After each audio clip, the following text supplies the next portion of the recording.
Entre os anos de 2007 e 2024, o estado da Flórida despejou 500 mil de toneladas de conchas de ostras no Golfo do México. O que surgiu em seguida deixou os pesquisadores sem palavras. Não se tratava de materiais posicionados com precisão, guiados por algum plano de engenharia sofisticado. Eram sobras de mesas, conchas arrancadas de panelas de vapor e retiradas a pá de fábricas de processamento, carregadas em barcaças e jogadas nas águas do Golfo, ao longo da costa da Flórida. Ninguém esperava nada digno de nota. Críticos ambientais classificaram a iniciativa como descarte oceânico com um rótulo conservacionista colado por cima. Pescadores comerciais que trabalhavam aquelas águas há gerações alertavam que a ação destruiria o pouco que ainda restava do fundo costeiro devastado da Flórida. Até os próprios cientistas responsáveis pelo programa achavam que poderiam estar presidindo um fracasso caro. Mas algo começou a acontecer naquele fundo do Golfo que desafiou todas as previsões, todos os prazos e todas as suposições sobre o ritmo de recuperação da natureza. Um trecho de fundo oceânico morto começou a despertar. Não de forma gradual, não após anos de monitoramento cuidadoso. Mais rápido, mais denso e com uma complexidade estrutural muito além do que qualquer modelo havia sugerido ser possível. O que se formou lá embaixo não era simplesmente um recife. Era um sistema vivo, e ele ainda continua se expandindo hoje. Veja exatamente como isso aconteceu e por que essa história vai mudar a forma como você enxerga o oceano para sempre. O experimento que ninguém acreditou.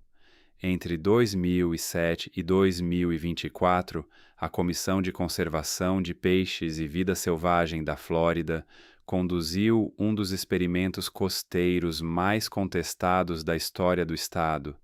A premissa parece simples demais para ser levada a sério.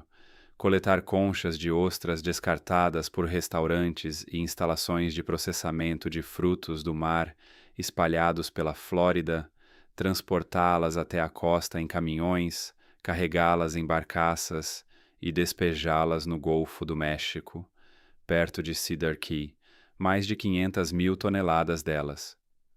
A reação contrária foi imediata e veio de várias direções.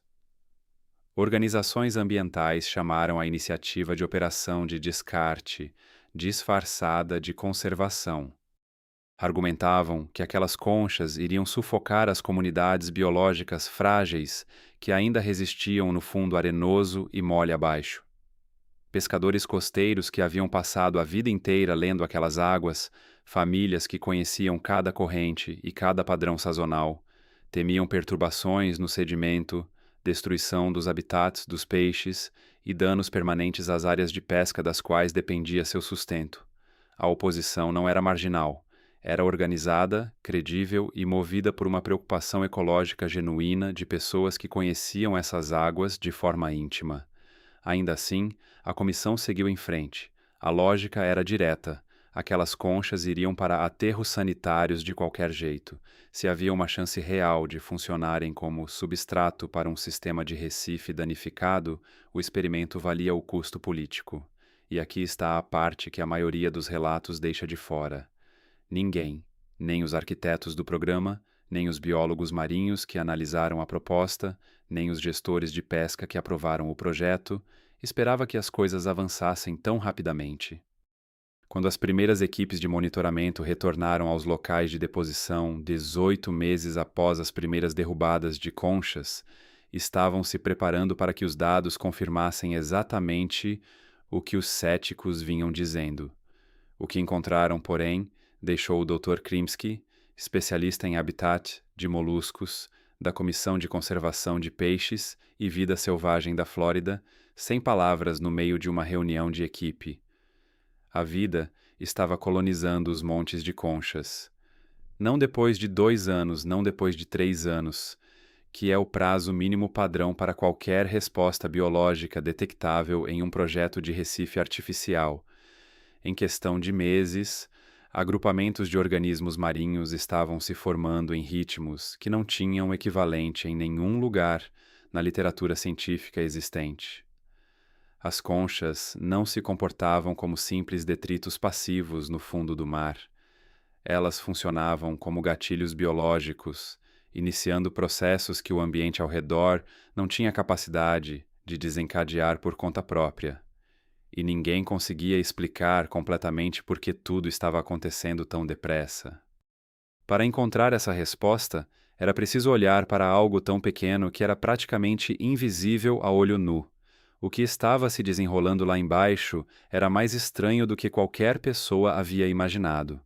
A fase invisível. A microvida que reconstruiu um ecossistema.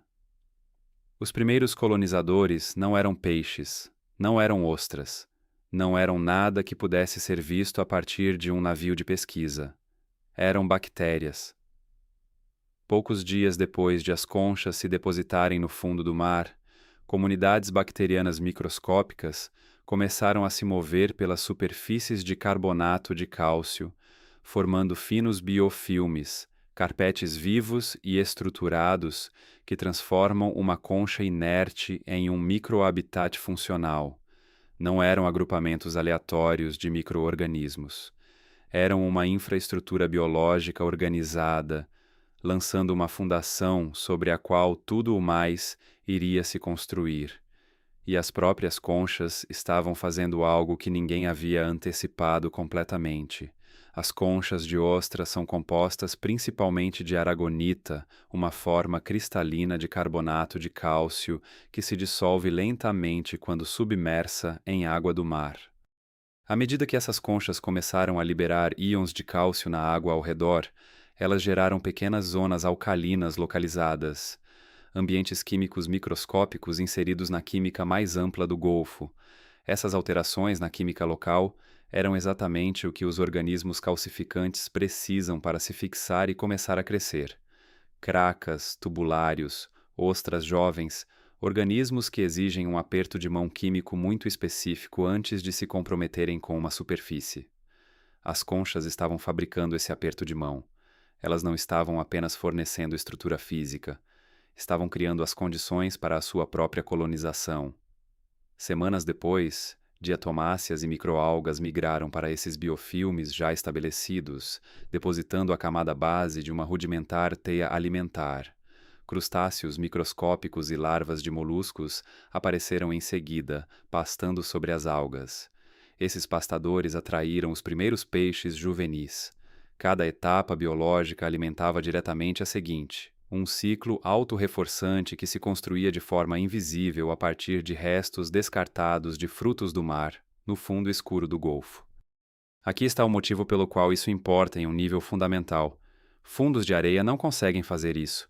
A areia não oferece superfície de fixação para a formação de biofilme, não gera microzonas químicas, não possui complexidade estrutural de qualquer espécie. O fundo macio do Golfo da Flórida estava biologicamente preso em uma espécie de beco sem saída ecológico. As conchas contornaram esse beco sem saída completamente.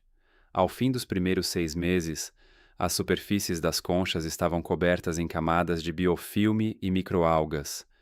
Para qualquer pessoa observando de cima, ou mesmo mergulhando nos locais, tudo parecia um fracasso. Uma pilha de conchas velhas descansando sobre um fundo de mar plano, lentamente ficando cinza. Mas as amostras de água e os testemunhos de sedimento da Dra. Krimsky contavam uma história completamente diferente.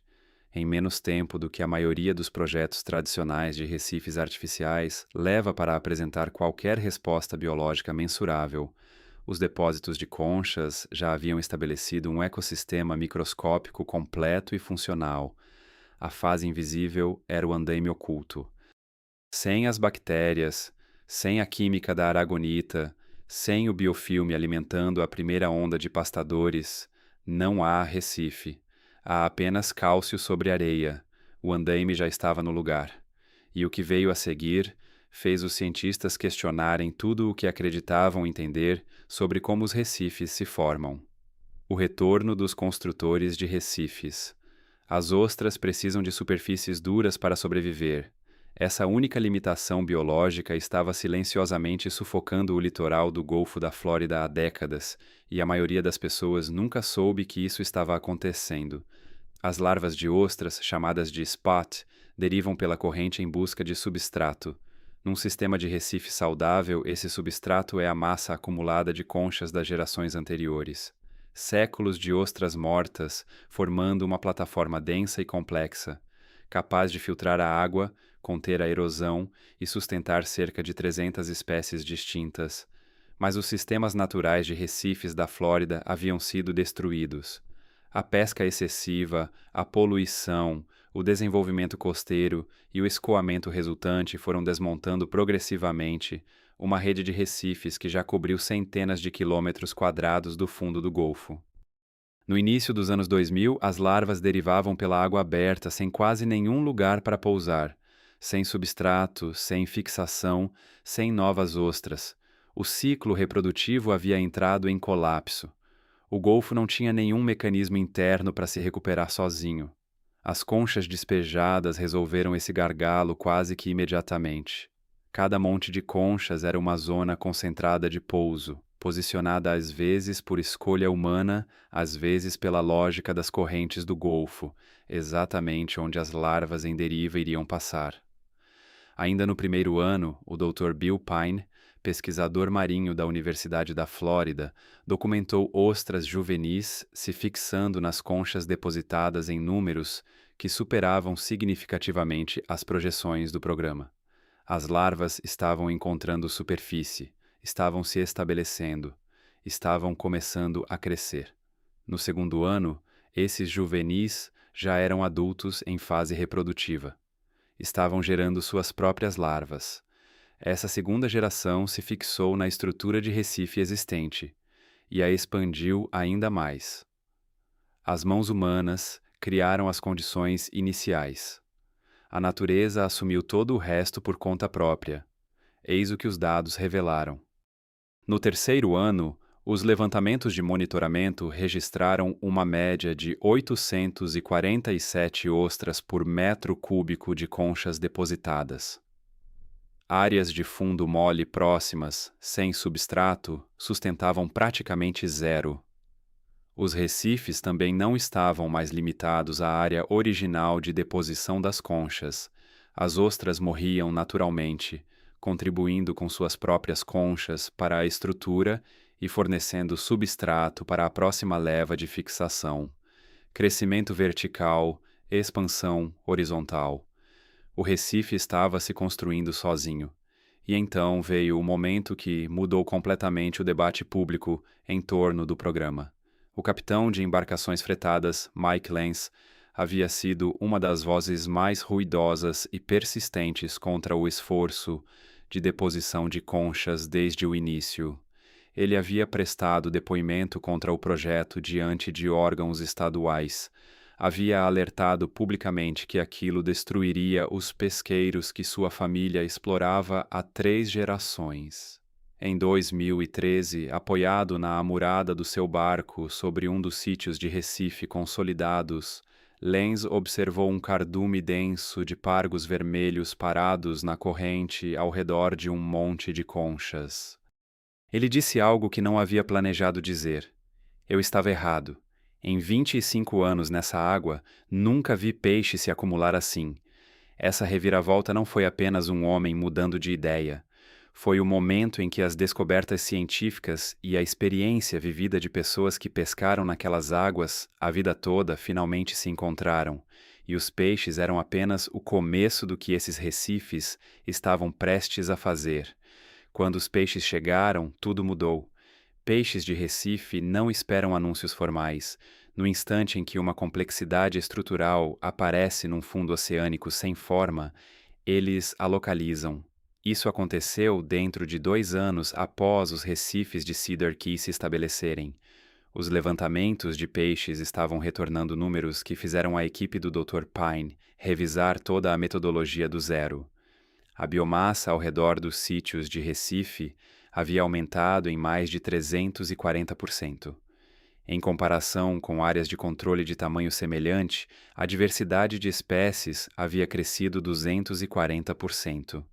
Aqui está o detalhe que separa isso de um simples efeito de agregação. Esses não eram peixes que haviam se deslocado de outro ponto do Golfo, atraídos por um novo ponto de referência. O principal motor desse aumento eram os peixes juvenis, animais nascidos naquelas águas e que sobreviviam até a maturidade ali mesmo. Os recifes não estavam concentrando uma população já existente. Eles estavam produzindo vida que simplesmente não existia antes naquelas águas. Os peixes vermelhos chegaram primeiro, explorando a complexa estrutura de conchas para se alimentar e se esconder dos predadores. Os sargos vieram em seguida, prosperando nas comunidades de invertebrados que haviam se estabelecido em cada superfície dura. Os linguados trabalhavam às bordas do Recife. Os robalos apareceram em quantidades que não tinham sido documentadas naquelas águas por anos. E Mike Lenz não foi o único capitão que mudou de direção. Operadores de barcos de pesca por toda a região de Cedar Key começaram a solicitar formalmente novos pontos de Recife próximos às suas áreas de pesca mais utilizadas, pedindo isso exatamente à mesma comissão contra a qual haviam lutado na justiça 6 anos antes. Hotéis, lojas de iscas e restaurantes à beira-mar registraram aumentos de receita diretamente ligados à atividade marinha ao redor dos recifes. A cascata ecológica continuou subindo na cadeia alimentar. Polvos estabeleceram territórios nas fendas e reentrâncias do Recife. Tartarugas marinhas retornaram e começaram a se alimentar das comunidades de invertebrados que recobriam as conchas. Golfinhos foram observados caçando sistematicamente nas bordas dos recifes, trabalhando as densas concentrações de peixes em passagens coordenadas. Cada novo ser que chegava reforçava a estrutura trófica abaixo dele. O sistema estava se tornando mais complexo, mais estável e mais resiliente do ponto de vista biológico a cada temporada que passava. O que tornava isso ecologicamente significativo e não apenas visualmente impressionante era uma distinção que a equipe da Doutora Pine trabalhou cuidadosamente para estabelecer nos registros publicados. Recifes artificiais feitos de estruturas de concreto ou navios afundados são historicamente eficazes em concentrar peixes que já ocupam uma área, redistribuindo uma população existente em torno de um novo ponto geográfico. Isso pode gerar números impressionantes nas pesquisas, sem representar nenhum aumento real de vida marinha. Você move os peixes, não os cria. Os recifes de Cedar Key estavam fazendo algo diferente. A contagem de peixes juvenis era o principal fator do aumento de biomassa. Os recifes estavam gerando peixes, criando condições de sobrevivência que antes não existiam naquele ecossistema. Essa distinção importava enormemente para a maneira como os gestores de pesca da Flórida pensavam sobre a expansão do programa. Mas os peixes eram apenas parte do que estava acontecendo. Algo mais estava mudando na própria água, algo que nenhum modelo havia previsto, algo com consequências que iam muito além da área dos recifes. As máquinas de bilhões de galões que continuavam funcionando. Um único ostra adulta filtra entre 30 e 50 galões de água do mar por dia. Aplique esse número a centenas de milhares de ostras prosperando nos recifes restaurados. Sistemas de recife inteiros estavam processando bilhões de galões de água do Golfo diariamente, removendo partículas em suspensão, nutrientes em excesso, bactérias prejudiciais e resíduos agrícolas. Sem máquinas, sem infraestrutura elétrica, sem orçamento de manutenção, a natureza havia construído uma operação industrial de tratamento de água a partir de restos descartados de restaurantes. O Golfo do México tem um problema crônico de poluição por nutrientes que define sua condição degradada há décadas. Nitrogênio e fósforo provenientes de operações agrícolas e do desenvolvimento urbano despejam continuamente nas águas costeiras, alimentando florações de algas nocivas que turvam a coluna d'água, sufocam a vida marinha e periodicamente provocam mortandades massivas de peixes. Os recifes de ostras estavam atacando esse problema em sua raiz biológica. A claridade da água ao redor dos recifes começou a melhorar de forma mensurável após alguns anos. Os níveis de oxigênio dissolvido subiram, as concentrações de nutrientes caíram, e as melhorias não ficaram restritas à área local. Elas se espalhavam para fora em um raio cada vez maior ao redor de cada local. Água mais limpa significa mais luz solar chegando às maiores profundidades. As pradarias marinhas, habitat essencial para peixes jovens, peixes-boi e tartarugas marinhas, precisam dessa luz para sobreviver. À medida que os recifes clareavam a água, as pradarias marinhas voltaram a ocupar zonas turbulentas demais para sustentá-las por anos. Então, um segundo ciclo de retroalimentação entrou em ação. As pradarias marinhas estabilizaram o sedimento, reduziram ainda mais a turbidez e permitiram um crescimento ainda maior delas mesmas. Dois ciclos que se reforçavam mutuamente, irradiando melhorias muito além de qualquer área tocada diretamente pelos depósitos de conchas. Os pesquisadores estimaram que os serviços de filtragem gerados entre 2007 e 2024 valiam dezenas de milhões de dólares em valor ecológico. A natureza os entregava de graça. Os resultados não ficaram restritos à Flórida. O Alabama lançou seu próprio programa de reciclagem de conchas por volta de 2015. O Mississippi veio em seguida. Louisiana iniciou grandes projetos de construção de recifes. O projeto Bilhão de Ostras, no porto de Nova York, adotou o modelo em uma das vias fluviais urbanas mais degradadas da América do Norte. O design ambiental circular, que reaproveitava materiais descartados como infraestrutura ecológica funcional, estava transformando a engenharia de conservação em escala global. Engenheiros costeiros do Canadá, Austrália e Europa começaram a estudar os resultados de Cedar Key. Mas havia um teste à frente que ninguém havia planejado. Um que chegaria sem aviso. Setembro de 2017, furacão Irma. Categoria 4.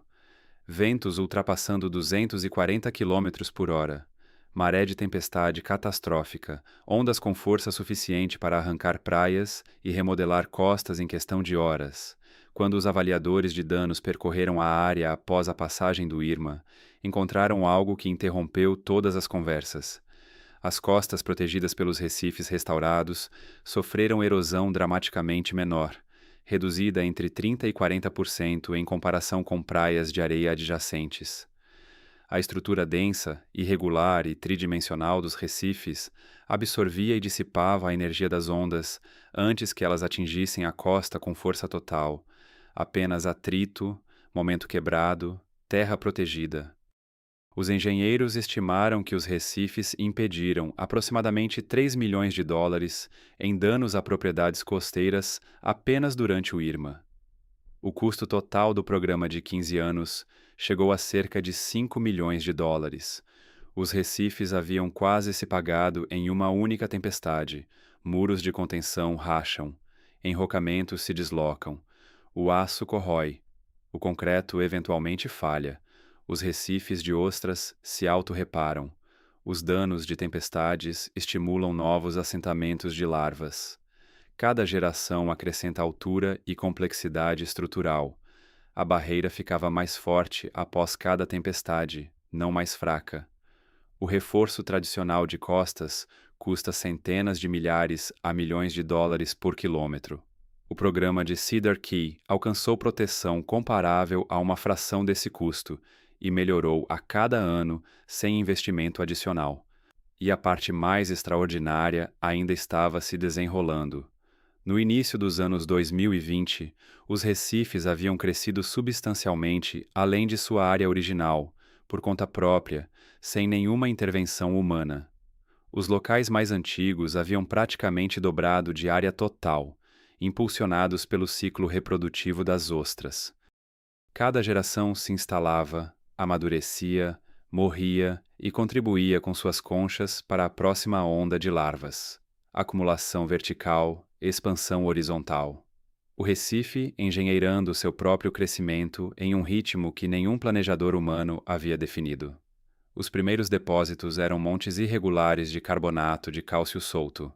Os recifes vivos que surgiram eram arquitetonicamente elaborados, perfis verticais, passagens abrigadas, projeções, dezenas de micro-habitats distintos. Caranguejos, polvos, estrelas do mar e peixes jovens explorando simultaneamente diferentes características estruturais dentro de uma única seção de recife. Não compartilhando um substrato, habitando um ecossistema. Recifes densos de ostras também sequestram carbono orgânico em suas conchas e nos sedimentos ao redor, aprisionando gases de efeito estufa que, de outra forma, contribuiriam para a acidificação dos oceanos e o aquecimento da atmosfera. O argumento ecológico havia se transformado, quase por acaso, num argumento climático também. As métricas de biodiversidade nos locais mais maduros de Cedar Key estavam se aproximando dos níveis registrados em recifes naturais de calcário intocados. Tartarugas marinhas ameaçadas de extinção haviam retornado. Golfinhos caçavam sistematicamente ao longo das bordas dos recifes. O golfo se reconstruía em torno das ostras, e as ostras se reconstruíam em torno do golfo. Cada ostra que vivia e morria contribuía com substrato para a próxima geração. Cada geração expandia a área, filtrava mais água, protegia mais orla, sustentava mais espécies. A intervenção havia terminado. O ecossistema não. Os dados projetavam continuidade por décadas, possivelmente séculos. 500 mil de toneladas de conchas de ostras, descartadas, dadas como perdidas, despejadas no Golfo sem nenhuma certeza de que algo útil viria depois. Bactérias as colonizaram em questão de dias. A química orgânica remodelou a água. O biofilme alimentou os primeiros organismos pastadores. Ostras jovens encontraram superfície e se fixaram. Geração após geração foi estendendo a estrutura, sem que ninguém pedisse. Peixes chegaram, depois tartarugas, depois golfinhos percorrendo as bordas em passagens coordenadas. A claridade da água melhorou. As pradarias de capim marinho avançaram de volta para zonas que não ocupavam há anos. Um furacão de categoria 4 colocou os recifes à prova e eles resistiram, e depois ficaram ainda mais fortes com os danos.